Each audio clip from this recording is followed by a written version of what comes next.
Varicose veins కి సరైన చికిత్స కోసం సంప్రదించండి ఎవిస్ హాస్పిటల్. నమస్తే రమగారు. నమస్తే జయ. రమగారు, అదృష్టం కలిసి వస్తుందంటూ ఉంటాం. పలానా వస్తువు మన ఇంట్లో ఉందనుకోండి, చాలా అదృష్టం అంటాం. మనీ ప్లాంట్ పెంచుకుంటే చాలా డబ్బులు విపరీతంగా కట్టలు కట్టలు వచ్చేస్తాయి అనుకుంటాం. కట్టలుగా మనీ ప్లాంట్లు పెంచుకునే వాళ్ళకి డబ్బులు ఉన్నాయి లేదో ఎప్పుడైనా ఇంటర్వ్యూ చేయి మైక్ పుచ్చుకున్నావు.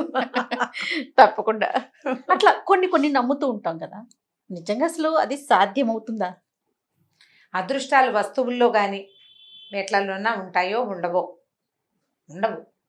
వాటిలో ఏముండదు. నిజంగా అలా ఉండే లెక్కైతే ఇంకా అసలు ఇంకేం పెట్టం, మనీ ప్లాంట్ పెట్టి మనీ వచ్చేస్తే రమ్మగారు ఇల్లు మొత్తం మనీ ప్లాంట్ కదా. తెలుసా, ఎవరింటికైనా వెళ్ళినప్పుడు వాళ్ళకి చెప్పకుండా రహస్యంగా కోసేసుకోవాలి. నాకు ఒక మనీ ప్లాంట్ మొక్క ఇవ్వవా అని ఒకళ్ళని అడిగితే చెప్పకుండా కోసేసుకోండి. ఎందుకు చెప్పకుండా అంటే చెప్పి కోసుకుంటే కుదరదుట, వాళ్ళు ఇవ్వకూడదుట. ఏమిటి ఒక మొక్క పచ్చటిది ఇంత కొమ్మ ఇస్తే నొప్పి మనకి ఏం పోతుంది మన దగ్గర? మన డబ్బులు పోతాయా వాళ్ళకి వెళ్ళిపోతాయా?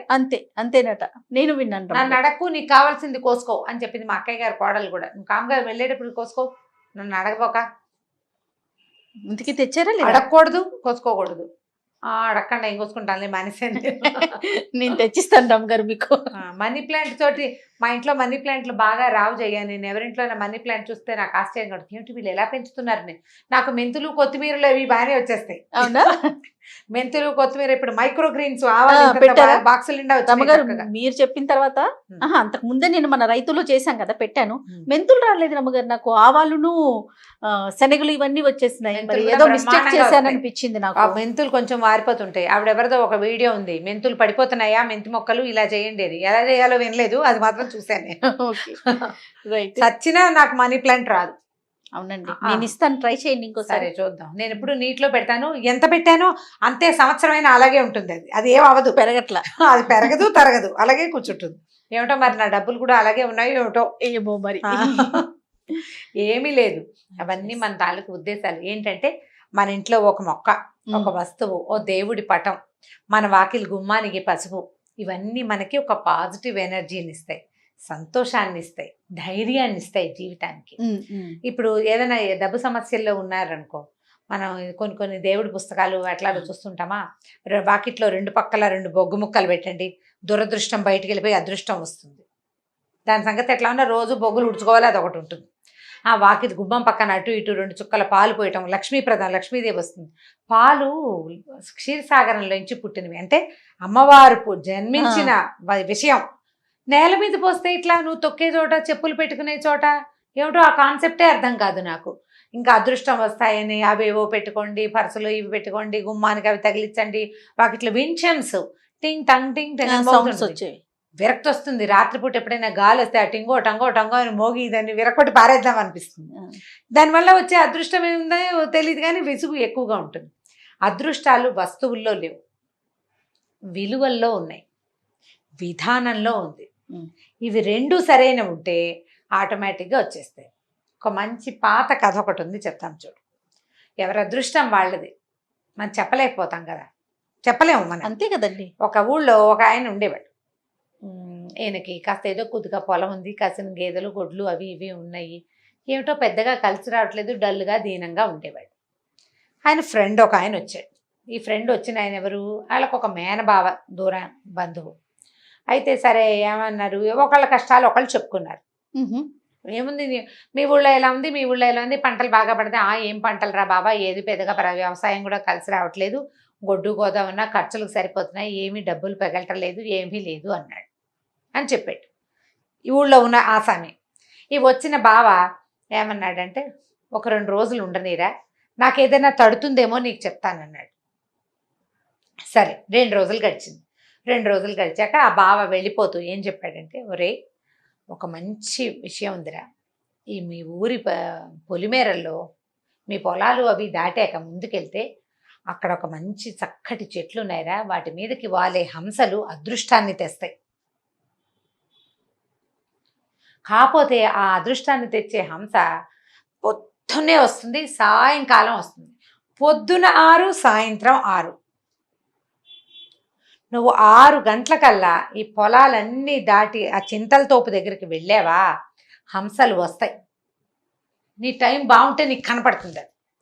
అనిపించిందో అదృష్టం అదృష్టం వచ్చేసినట్టే. నువ్వు పొద్దున వెళ్ళాలి, సాయంత్రము వెళ్ళాలి. నీ ప్రయత్నం నువ్వు చెయ్యి. నీకు అసలే ఏమీ కలిసి రావట్లేదని బాధపడుతున్నావు. పొలాలు పండట్లేదు, గొడ్డు గోదా సరిగ్గా లేవు, పాలెళ్ళు సరిగ్గా పనిచేయరు, ఏవో చేస్తూ నీకు కలిసి రావటల్లా. కొంత కొంత ఆస్తి స్వాస్తి ఉన్నప్పటికీ నీకు కలిసి రావట్లేదు కదా. ఆ అదృష్టం తెచ్చే హంసని కంటితో చూసావో నువ్వు గెలిచేవే అని చెప్పాడు. సరే, ఈయనకి అంత పొద్దునే లేచే అలవాట్లేదు, అక్కడికి ఇక్కడికి నడిచెళ్ళేది లేదు, ఏదో చచ్చనో దేవుడు అన్నట్టుండి ఎలాగో పొలం చూస్తాడు, ఎలాగో గొడ్డు గోతా చూస్తాడు. భార్య అంది, ఏమయ్యా అసలు ఎవరైనా మంచి మాట చెప్పేవాళ్ళు ఉన్నారా లోకంలో? అన్నయ్య చూడు ఎంత గొప్పవాడు, అదృష్టం తెచ్చే హంస అసలు మన పొలాల దగ్గర ఉండటం ఏమిటి, ఆయన చెప్పటం ఏమిటి, ఇదేమిటో నువ్వు చూడాల్సిందేనయ్యా. మళ్ళీ యజమానే చూడాలి. వెళ్ళి భార్యమనో కూతురో కొడుకో చూస్తే కుదరదు. 6ంటికి మీ ఇంటి నుంచి బాగా నడిస్తే పొలాలు వెళ్తాయి, పొలాలు వస్తాయి, పొలాలు దాటితే చింతలు తొక్కొస్తుంది. 6కి అక్కడ చేరాలంటే నువ్వు ఎప్పుడు లేవాలి? 4కి లేవాలి కనీసం. పోని హీనపక్షం 5కైనా లేవాలా? 5ంటికి లేచి కాస్త ఏదో పళ్ళు మొహం తోముకుని, లేదా చెరలో కడుక్కుంటాడు అనుకో మొహం, పల్లెటూళ్ళలో అలాగే చేస్తారు. ఈయన 5కు బయలుదేరి 6 గంటలకు అక్కడికి చేరాలి. మొదటి రోజు వెళ్ళాడు. ఆ చింతల తోపు దగ్గర ఉన్నాడు. ఏవో పొంగలు వచ్చినాయి, కొక్కరాయలు వచ్చినాయి, అవి ఇవి ఎగురుతున్నాయి, చిలకలు తేలకలు బాగుంటాయి. ఏం హంస కనపడలా. నీకు అదృష్టం ఉంటే కనపడుతున్నాడు. అయ్యో మనకు అదృష్టం లేదు అనుకుని వెనుదిరిగాడు. వెనక్కి తిరిగి వస్తుంటే తన పొలంలో కుప్పేసి ఉంటే పక్క పొలంలో వాడు తన పొలంలో ఉన్న కుప్పలో నుంచి కొంత పట్టుకెళ్ళి వాడి పొలంలో వేసుకుంటున్నాడు. ఈయన హడిలు పడి ఎవడరా నా పొలం నుంచి తీసుకెళ్తున్నాడని కేకలు పెట్టాడు. ఆ పక్కింటి ఆయన కంగారు పడి పక్కనున్న పొలం వాడు అది ఏదేలే బాబు ఫస్ట్ టైం చేశాను అని ఏదో సారీ చెప్పాడు. ఏం పిచ్చి వేషాలు వేస్తున్నావా, ఇట్లా ఎన్నిసార్లు తీసుకెళ్ళావు, అందుకేనేమో మాకు పంట అసలు ఇంటికే చేరట్లేదు అని పోటాడాడు. ఓ 2 చెంపకాయలు కొట్టాడు. దొమలాడుతూ ఇంటికి వచ్చేసాడు. ఇలా అయిపోతుంది, ఇప్పటికి ఎన్నిసార్లు ఇట్లా అయిందో, పొలానికి కాపలా పెట్టాలి లేదా పొద్దున్నే వెళ్ళి చూసుకోవాలి అనుకున్నాడు. 6ంటికి పొలం దగ్గర ఉన్నాడు కదా, 6:30 పావుతో 7:15 కాకుండా ఇంటికి వచ్చాడు. ఇంటికి వస్తే ఈ వాకిట్లో గొడ్లు ఉన్నాయి కదా, ఈ పాలు తీస్తున్న పాలేరు పెళ్ళాం వచ్చి గోడ పక్కన నుంచి వీడు 2 సేర్ల చెంబు చల్లగా అటు అందించేస్తున్నాడు. ఎవరికి రా పాలు అని అడిగాడు. వాడు తత్త మమ్మ అన్నాడు. అనేసరికి ఎవరికి పోస్తున్నావురా పాలు, అమ్మగారు లేకుండా పాలు ఎవరికి పోస్తున్నావు, పాలు పోయాలంటే ఇప్పుడు పాలేరు పాలు తీస్తాడు, అమ్మగారు వచ్చి నుంచుంటే ఎవరికైనా పాలు అమ్ముతారు. అమ్మగారు లేదు, ఎవరు లేరు, నువ్వెవరికి ఇస్తున్నావు పాలు? ఈ గట్టిగా మాట్లాడేసరికి ఇంట్లో నుంచి భార్య బయటకు వచ్చింది, గోడ పక్క నుంచి పాలేరు పెళ్ళాం కనపడింది. అంటే వీడు రోజు 2 సేర్లో 3 సేర్లో పెళ్ళాం చేతికిచ్చి బయటికి పంపించేస్తాడు, ఎవరు చూడటం లేదు. ఈయన హంస సంగతి ఎలా ఉన్నా పొద్దున్నే కొత్త సంగతులు తెలిసినాయని ఇంట్లోకి వెళ్ళిపోయాడు. పాలేరు 2 చెంపకాయలు పీకాడు. పో నా పని నుంచి మానేసేయి అని పంపించేశాడు. ఇంకోళ్ళు ఎవరినో ఇంకో పాలేరుతో పాలు తీర్చుకుందాం అనుకున్నారు. సాయంకాలం 6 అయ్యేసరికి మళ్ళీ వెళ్ళాలి. ఆ హంస కనపడద్దు. సాయంత్రం కూడా మళ్ళీ నడిచి వెళ్ళాడు. ఏమీ కనపడలే, హంస లేదు. వస్తుంటే ఊళ్ళో వాళ్ళు వీళ్ళు పెద్దవాళ్ళు కనపడ్డారు. ఏరా అబ్బాయి ఎలా ఉన్నావు, ఈ మధ్య కనపడలేదు అని ఏవో ప్రశ్నించారు. పిచ్చాపాటి 2 మంచి మాటలు మాట్లాడుకున్నారు. పక్కనే రాముల వారి గుడి ఒకటి ఉంది, రారా గుళ్ళోకి వెళ్దాం అని పిలిచారు. కాళ్ళు కడుక్కున్నాడు, గుళ్ళోకి వెళ్ళాడు. ఎప్పుడు వెళ్ళలా, ఫస్ట్ ఆ టైంకి రాడు కదా అతను, బయటికి ఇంట్లో కూర్చుని ఉంటాడు బద్ధకంగా. గుళ్ళోకి వెళ్ళాడు. ఏదో పురాణ కాలక్షేపం చేసి 2 మంచి ముక్కలు విన్నాడు. బాగుంది, మనిషి అన్నవాడు పని చేయాలి, అలాంటివేవో చెప్పుకున్నారు. సరే తీర్థం ప్రసాదం పుచ్చుకున్నాడు, ఇంటికి నడిచి వచ్చాడు. కొంచెం విసుగ్గా ఉంది. ఏమిటి, మన పొలంలో నుంచి పక్కవాడు ఎవడో తీసుకుపోతున్నాడు, ఒకటి పాలేరేమో పాలు పెళ్ళానికి పోసి పంపించేస్తున్నాడు, ఎక్కడికో ఎన్నిసార్లు జరిగిందో. సరే కానీ నడవటం వల్ల ఏదో కొంచెం కాస్త ఇదిగా ఉంది, మంచి నిద్ర పట్టింది. అంతకుముందు అతను చెప్పాడు వాళ్ళ బాబాకి, నాకు రాత్రిళ్ళు నిద్రే పట్టదు, రాత్రంతా మెలకుగానే ఉంటా, తెల్లారుజామున నిద్ర వస్తుంది, పొద్దున్నే లేవరు, నిస్సత్తుగా ఉంటుంది. నీకు రాత్రి పడుకోకుండా తెల్లవారుజామున పడుకుని 11కి 9కి 17కి లేస్తే ఎలా ఉంటుంది, ఏం బాగుంటుంది? 17 కూడా ఉంటాయి, 17కి లేచే వాళ్ళు కూడా ఉన్నారు. నువ్వు 12 నుంచి 5 లెక్కెట్టిపోయే అవతలకి అది 17 అలవాటి వాళ్ళు కూడా ఉన్నారు, పగలల్లా పడుకునే వాళ్ళు. వాళ్ళ ఉద్యోగ రీత్యా పాపం ఇప్పుడు తప్పట్లేదు అనుకో జయ, ఒకళ్ళని అనకూడదు కానీ ఇప్పుడు ఉద్యోగాలు అలాగే ఉన్నాయి పాపం. ఉద్యోగ రీత్యా అంటే అసలు అది సమస్య కాదు, దాన్ని మనం మాట్లాడుకోవాల్సిన అవసరమే లేదు. సరే ఇది అయిందా, మర్నాడు లేచాడు. రెండో రోజు, మూడో రోజు, నాలుగో రోజు, ఐదో రోజు రోజు లేవటం మొదలుపెట్టాడు. రాత్రికి పట్టింది నిద్ర. ఏనుగులు వచ్చి తొక్కినా లేవలేదు అతను. 9, 9:30 కల్లా అన్నం తినేసాడు, పడుకుని నిద్రపోయాడు. తెల్లవారి పావుతక్కువ వారికి మెలకు వచ్చేసింది. మరి రాత్రి పెందరాళ్ళు పడుకుంటే చచ్చినట్టు రాదు మెలకువ, కాల నిద్ర సరిపోయింది కదా నిద్ర. పొద్దున్నే లేచాడు, హంసను చూడ్డానికి పోయి మళ్ళీ వెళ్ళాడు. మరి వెళ్ళాలి కదా. అక్కడి నుంచి రెండో రోజుకి అతనికి ఏం తెలిసిందంటే తన పొలం గట్లు ఇదివరకు నడిచి వెళ్తూ ఉంటే సడన్ గా పక్క వాళ్ళ పొలంలోకి వెళ్ళిపోయిన ఏమిటా అని చూసుకున్నాడు. చూస్తే తన దారిలో తన గట్టు అవతలకి జరిగింది.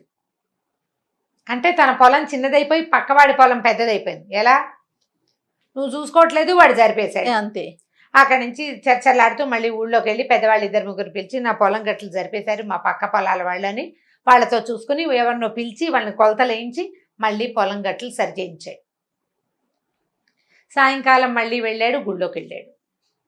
పొద్దున వెళ్తున్నాడు, సాయంత్రం వెళ్తున్నాడు, పొద్దున వెళ్తున్నాడు, సాయంత్రం వెళ్తున్నాడు. ఈ పొద్దుటి పూట వెళ్ళటంతో ఏమైంది, పొలంలో పాలేళ్ళు కూలీలు తొందరగా రావటం లేదు. 9 అయినా ఎవరు పనిలోకి దిగరు. 9 పనిలోకి దిగి సాయంత్రం 5 దాకా చేయాల్సిన వాళ్ళు 11కి దిగుతారు, 3కి లేచేస్తారు. కూలీ ఏమో రోజు కూలీ ముట్టిపోతుంది. వాళ్ళు చేయాల్సిన 3 రోజులు చేయాల్సిన పని 7 రోజుల కూలీలు ముడితే గానీ పని అవ్వదు. అవన్నీ సెట్ అయినాయి, ఒకటి చొప్పున. ఎందుకు? పొద్దున్నే లేవటం వల్ల. పొద్దున్నే లేచి ఈ హంసని, అదృష్టపు హంసని వెతకడం కోసం తిరిగి క్రమంగా ఏం తెలుసుకున్నాడంటే ఇతను తన అలసత్వము, లక్ష్యం లేని తన మనస్తత్వము వల్లే తనకు సమస్యలు ఉన్నాయని అనిపించింది. ఒక నెలన్నర గడిచింది. 1 రోజులు గడిచాక ఈ గేదెల దగ్గర కూడా ఇంకేముంది, పొద్దున్నే పని అయిపోతుంది, నడిచి వచ్చేస్తున్నాడు. పాలేరు రాకపోతే నేనే తీసుకుంటా పాలు, పాలేరుకి ఇచ్చే జీతం కట్టు, అది మిగిలిపోతుంది. ఆయనే పాలు తీసుకుని అమ్ముకోవటం మొదలుపెట్టాడు. గేదెల్ని చక్కగా యజమానే చూసుకునేసరికల్లా వాటికి తిండి తిప్పలు బాగా అంది, బోల్డ్ పాలు ఇబ్బడి ముబ్బడిగా పాలిస్తున్నాయి, డబ్బు కనపడుతోంది. ఒక 1 రోజులు గడిచిన తర్వాత ఆ బావగారు ఊరు నుంచి వచ్చారు. ఏమయ్యా బాబా, ఏదో అదృష్టం తెచ్చే హంస అన్నావు, హంస కనపడలేదు బావా, దానికి ఏదైనా ప్రత్యేకమైన మంత్రం ఉందేమో, ఆ మంత్రం ఏమిటో చెప్పు, లేదా ఎవరైనా గురువుగారి దగ్గర ఉంటే కనుక్కుందాం అన్నాడు. అనేసరికల్లా ఆయన అన్నాడు, ఏం కావాలి నీకు మంత్రానికి? నీ మొహం చూసుకో అద్దంలో. 1 నెల క్రితం నువ్వు ఎలా ఉండేవాడివి? జిడ్డు ఓడుతూ నిద్ర మొహంతో ఉండేవాడు. ఇప్పుడు చూడు, ఈ 1 నెల రోజులు 2 పూట్ల చేసిన నడక ఫలితం నీకు ఆరోగ్యం బాగుపడింది, నీ నిద్ర వేళలు సరిపోయినాయి, నీ పొలం గట్లు సరైనవి, నీ పొలంలో నుంచి పక్క పొలంలోకి నడిచి వెళ్ళిపోతున్న పనులన్నింటినీ వెనక్కి తెచ్చుకున్నావు, పాడి బాగుంది, పాలేరు ఖర్చు తగ్గిపోయింది, చక్కగా దేవాలయానికి వెళ్తున్నావు, సహాయిగా నిద్రపడుతుంది, పొద్దున్నే లేస్తున్నావు, ఆరోగ్యం బాగుపడింది. ఇదేనయ్యా నీ అదృష్టం తెచ్చే హంస. అదృష్టం వెనకాల పాకులాడద్దు, నువ్వు చేయవలసిన పనిని సజావుగా చెయ్యి. నీదొక ఉద్యోగం, నువ్వు 9 గంటలకల్లా అక్కడ చేరాలి. 9కి చేరాలంటే 9కి బయలుదేరకూడదు, 8కి బయలుదేరాలి. 8కి బయలుదేరాలంటే 6కి ముందు లేచి నీ వ్యవహారం అంతా చేసుకుని నువ్వు వెళ్ళడానికి సరిపడా ఏర్పరచుకుంటే అప్పుడు 9కి జాబ్ అయితే 8:45కి నువ్వు నిద్రలేస్తే నువ్వు ఉదయకాలం పనులు ఎలా అవుతాయి? కనీసం బాత్రూమ్కి వెళ్ళే పని కూడా అవ్వదు కదా. అంతేగా. ఒక పని చేయాలంటే దానికి అదృష్టం కాదు నీకు కావాల్సింది, దాని మీద ఫోకస్. నీకు వ్యవసాయం కానీ పాడి పంటలు కానీ, పాడి కానీ ఎందుకు కలిసి రాలేదంటే నువ్వు దిగి పని చేయకపోవటం వల్ల. నీ అదృష్టం తెచ్చే హంస నీ నడకే. హంసలు ఏమి ఉండవు, హంసలు ఎక్కడి నుంచి వస్తాయి? ఈ పచ్చిగాల్లో పొద్దుటిపూట శుభ్రంగా నడవటం వల్ల ఆరోగ్యానికి ఆరోగ్యం, ఐశ్వర్యానికి ఐశ్వర్యం. బాగుంది కదా, అద్భుతంగా. 4 రోజుల్లో ఆయన మొదట కష్టం దోచింది కానీ మెల్లిగా ఆలోచించుకుంటే దీనివల్ల తనకి వనగూడిన ప్రయోజనాలన్నిటినీ ఆలోచించుకుని ఇదే మంచి మాట అని తెలుసుకుని ఇక అప్పటి నుంచి తన జీవితాన్ని నిద్రకి, మంచానికి, బద్ధకానికి అంకితం ఇవ్వకుండా ఈ పనిలోనే ఇట్లా ఏ పని చేయటం వల్ల తన జీవితం బాగుపడిందని అర్థం చేసుకున్నాడు. అదే పని చేస్తూ అదృష్టాన్ని తెచ్చుకున్నాడు. అదృష్టం పనిలో ఉంటుంది, క్రియాశీలకత్వంలో ఉంటుంది, పని చేయాలనే దృక్పథంలో ఉంటుంది. చేస్తూ ఉంటే కలిసి వస్తుంది, చేస్తూ ఉంటే చేత అవుతుంది, చేతైన పని సులువు అవుతుంది, సులువైతే సమయం కలిసి వస్తుంది. అదేగా అదృష్టం, టైం కలిసి రావటం. అంతే కదా. ఈ విధంగా మనం ముందుకెళ్ళాలి, మన పిల్లల్ని, మన తోటి వాళ్ళని ముందుకు తీసుకెళ్ళాలి. లక్కీ చమ్స్ ఏవి ఇంట్లో పెట్టుకున్నా వాటి వల్ల మనకి వనకూడదు. వాటి మీద ఉన్న నమ్మకం వల్ల మనగొడుతుంది ఏదైనా. ఉమ్, నిన్ను నమ్ము, నిన్ను నువ్వు నమ్మించగలిగేంత అద్భుతమైన పద్ధతిని నువ్వు కల్పించుకో, నువ్వు నేర్చుకో, ఉమ్. ఆటోమేటిక్గా జీవితం బాగుపడుతుంది. మన జీవితం మన తోటి వారి జీవితం అంతే, ప్రపంచం మారిపోతుంది. అంతే కదా. మన పద్ధతులు మార్చుకోవాలి, అదే మన అదృష్టం. సూపర్ సూపర్ రమ్మగారు, బాగుంది కదా కథ? చాలా బాగుంది. నమస్తే అండి. నమస్తే. ఈ వీడియో కనుక మీకు నచ్చినట్లయితే లైక్ చేయండి, షేర్ చేయండి. మరిన్ని వీడియోస్ కోసం మా ఛానల్ని సబ్స్క్రైబ్ చేసుకోండి.